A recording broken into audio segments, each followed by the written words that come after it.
I just submitted everything to God, and it's like, this is yours. If it's going to happen, it's yours. Yeah. The heart was always to create a space for men to be real, authentic men. If I have some success up for me as a person, I would really want to see my wife and my kids flourish.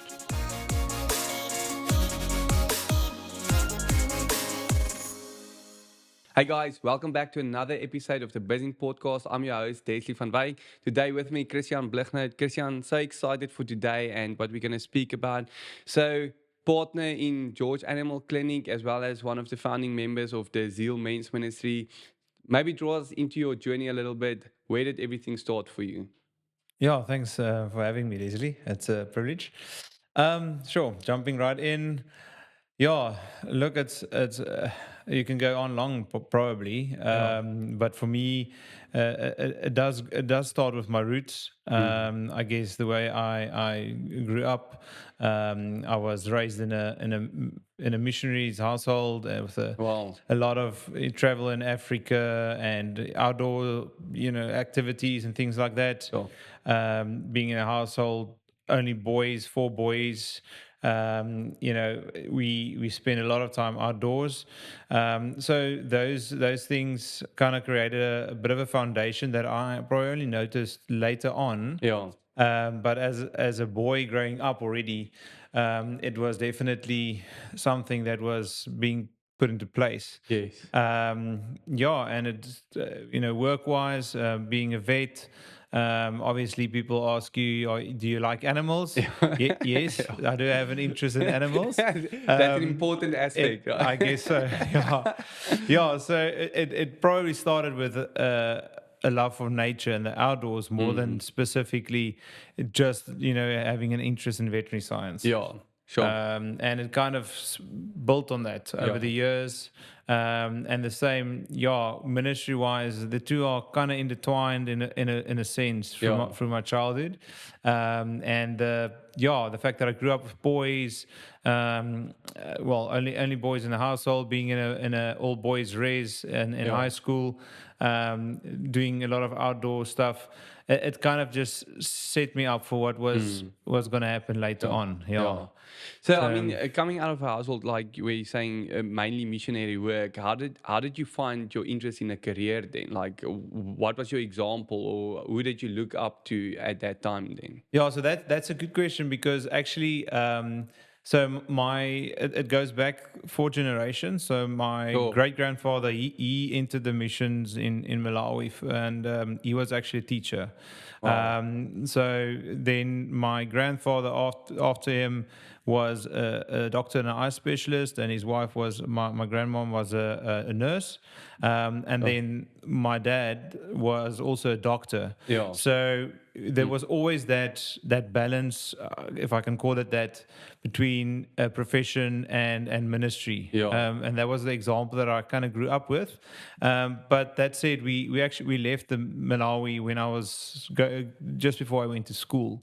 So I actually grew up in Ladysmith and Klein-Karoo, but that foundation was there, that culture in the family of being involved in ministry and missions and things like that with professional life. That was kind of always there. Sure. Yeah. That's amazing. I mean, now speaking about missionary work, doing business, and then having to manage your family, right? So how does, especially, I mean, from your experience in your parents doing missionary work, how does that affect a family household, and especially like the relationship you have with your father and your mother, and how does that carry over to your life today, the way that you are a father towards your children and a husband towards your wife? Yeah, sure. I think that's obviously something that's a very tricky thing to manage. Yeah. You have to find the balance right, and that doesn't mean 50-50. Yeah. It's kind of a collective that you have to kind of rank your priorities and make sure that you keep them in the right order. Yeah. I know that my dad is, to this day, he's constantly checking in making sure I'm not too busy with other things and keeping the order right. Yeah. So it's always been God first, family first, Yeah. my wife before my kids, then work, and then other Yeah. ministry related things outside from that. Yeah. But it's hard because your passions do tend to pull you into certain directions easy. Definitely. And I think that is something to be very mindful of constantly when you're in that position. Yeah. To keep a lot of balls in the air. Yeah, that's important. Yeah. And I mean, you're so blessed to have a father that checks up with you and phones you and makes sure that everything is still aligned. So bless dads for doing that, right? And so, I mean, coming into business now, right? How do you bring your ministry into being, part of the partners in a vet clinic, right? In an animal hospital? How do you bring that in? How do you engage with people when they're speaking about their animals? How can you create a foundation where you still make sure that it comes back to ministry? Yeah. Look, I think that's also tricky because I think a lot of us are guilty of actually, when we go to work, we kind of put ministry and we kind of put God aside, and now Yeah. we're being professional, and the rules that pertains to that area of life is Exactly. different. Yeah. So it is hard because there is some things that tend to test your morals and your values, I guess. But in my case, I'm fortunate that the working environment that I stepped into was one where everyone is Christian. Yeah. So it wasn't, you didn't have that same resistance that you might experience somewhere else. So Yeah. I'm really privileged in that Yeah. sense. I mean, there's minor differences and Yes. things, but it's easy, and most of the things are well received. Yeah. As long as in that space you show that that's your number one priority, and that your mind's Yes. not somewhere else. Yeah, exactly. And, Yeah, that's amazing. Eh? So maybe touch on Zeal Men's Ministry. How did that come about? Yeah, so like I said, it's kind of a parallel journey from Yeah. how I got into veterinary science and how I got into men's ministry. But at a certain point, when we were already in George, that's about 8 years. It was about 8 years ago. I've been sensing God speaking to me about going into men's ministry, and then I had a few moments. I don't know if we'll go into that, but there were a few like things that happened that just fell into place, Sure. and yeah, the way it started off, the heart was always to create a space for men to be real, authentic men, but Yeah. in the essence of a man being created by God, and seeking that identity for men, and also advocating for that godly identity in a world where society has different views of what male should be. Yeah. And then fatherlessness as well. And that's kind of where it started. But what it is today, I must be honest, isn't necessarily what I thought it was going to be Yeah. back then. But God obviously has His own plans. Yeah, So sure. Amazing. So, Yeah. I mean, being like a person whose parents were quite involved in his life and everything, seeing this like lack in the world where there's fatherlessness and where people don't see an example and everything. I mean, where's some of the most pivotal points that shaped you into the person where you are today? Yeah, that is quite important. I mentioned my background. Obviously, I think is quite important. But then certain moments, focusing on my career, I had a principal, Mr. Latsky, Andrei Latsky, who I looked up quite a lot to, and he was a formidable guy in Oakdale, in the agricultural high school where I Yeah. was. And he called me into his office. I think I was in grade 11, end of grade 11, I think. And he asked me, what am I going to do after school? Yeah. And I was like, yeah, I'm not really sure. I think I'm going to just take a gap year, maybe go do a trekking course or Yeah. something, because I was really into conservation at that Yeah. stage. Sure. And I was reading all these books about all these famous rangers and things like Yeah. that. So I thought that was where I was going to end up. And he looked at me, he was like, no. And that's not good enough. And I mean, Yeah. with all respect, but he was like, no, that's not good enough.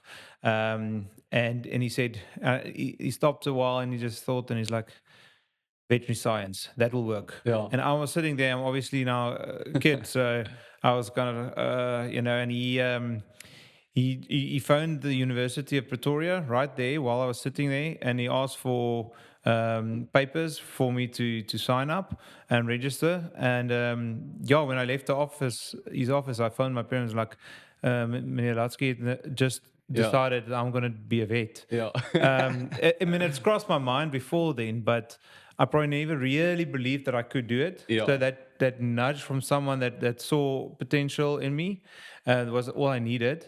And obviously, I still had to go through getting into and accepted into the course after that. And that was the second thing. During my first year, you actually go and do basic BSc for your first year, and back then you had to get admitted into the veterinary course through that first year. It's changed now. So I was studying, and I failed my first semester test in chemistry. And the reality just hit me that this might not be so easy. Yeah. And after that, I just submitted everything to God, and I was like, "This is yours. If it's going to happen, it's yours." Yeah. And there's one proverb that says, "The horse is made ready for the day of battle, but victory lies with the Lord." Yeah. And from that day, every single test, I said that to myself beforehand. Wow. Because I knew that if it's going to happen, it was because He wanted it, not because I'm good enough. Yeah. So those are probably the two main things that got me to where I am today. Yeah. And I mean, I want to touch on this, right? Being in business, being part of the people that's making the decision, running or founded Zeal's ministry, and being in ministry yourself as a person as well. Your wife. I mean, so now obviously you have all of these passions and everything. With all the weight on your shoulders, I mean, how do you find a position where you always acknowledge her in part of your decision makings, acknowledge her in what she's doing, or is everything that you guys do exactly aligned? Like, does she have? She obviously doesn't have the same passions always, everything like that. So, how would you say? What is the important aspect you take into consideration in building a healthy marriage? Then, Sure. Again, when I decided this is the wife for me, when I decided I'm going to marry May, I probably didn't think about all these things, but God thought of it, and He gave me the perfect wife. No, we're not the same, and we don't have the same passions. I mean, we support each other, and we are interested in what we're doing, and it's important for me to always try and support her, so that she can bloom and flourish in what she wants to do. Yeah. So I'm trying to be sensitive about that, but in the same breath, I guess she's just the perfect helper for me. And she supports me, and sometimes I think it's tough when I'm not around, and she's got the two young daughters at home, and she manages, and I think sometimes she doesn't complain, she just carries on. And she really supports me a lot in what I do, and I'm just really happy with the fact that God gave me such a wonderful wife. That's amazing. And she grew up in a pastor's home, so I think that set her up. She understands some of those things in ministry and some of the challenges you go through. That's amazing. And with the number of children, are you also going for the magic number 4? I think I'm not allowed to speak about that on my own, I guess. So I grew up in a house of 4. She grew up in a house of 2. We'll see. We'll see. We'll see. So maybe just before we end this one, what does success mean to you? Sure. I mean, obviously, you can look at business and say, building a successful business, seeing it grow. Obviously, those are things that I really would like to see happen, Yeah. and just to provide for my family through that. Ministry wise, I'd love to see, it grow and a lot of lives being touched. But if I have to sum success up for me as a person, and this is not to try and over spiritualize it, but I would really want to see my wife and my kids flourish. Sure. Firstly, and then one day, when I pass on, I would love for people and ultimately God to say that, well done, good and faithful Yeah. servant. I guess that is success for me. Wow, Yeah. that's amazing. Christiaan, thank you so much for being here. Looking forward to our next episode. Guys, thank you for joining this episode of the Bizzin Podcast. Please stay tuned to our next one.